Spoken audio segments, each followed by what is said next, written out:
All'inizio di un progetto a lungo termine che vuole coinvolgere, essere una casa, una rete comune di tutte le civiche progressiste della rete appunto regionale qui del Veneto. Diversamente dai partiti, noi non abbiamo segreterie romane a dirci come dobbiamo votare.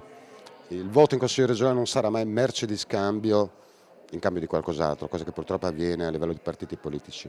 Siamo persone libere, amministratori locali, ed è una realtà importante nel Veneto che è fatta di volontariato, di persone che per passione, per amore della loro città si dedicano alla politica in senso buono. Mossi da passione politica, spirito di volontariato, amore per il proprio territorio, si definiscono cittadini liberi senza vincolo di partito e la stoccata è per il centrodestra veneto che attende ancora che a Roma Meloni, Salvini e Tajani decidano le loro sorti.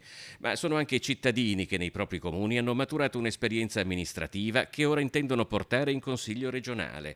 È la Rete Civica del Veneto, un laboratorio aperto per fare ciò che anche a livello nazionale finora non aveva mai fatto nessuno. Ad organizzare per provincia le reti delle civiche che potranno dare un contributo e soprattutto allinearsi a quelli che sono non solo gli amministratori del territorio che hanno già raccolto la fiducia dei propri cittadini, ma anche lavorare con le scuole e le officine sociopolitiche che hanno lavorato nelle varie province in questi anni e poter raccogliere quello che è la volontà e l'espressione dei giovani che sono la nostra speranza, il nostro futuro. In vista delle prossime elezioni regionali si è partiti da Venezia, poi sarà la volta di presentazioni analoghe a Belluno e Rovigo, quindi degli altri capoluoghi di provincia.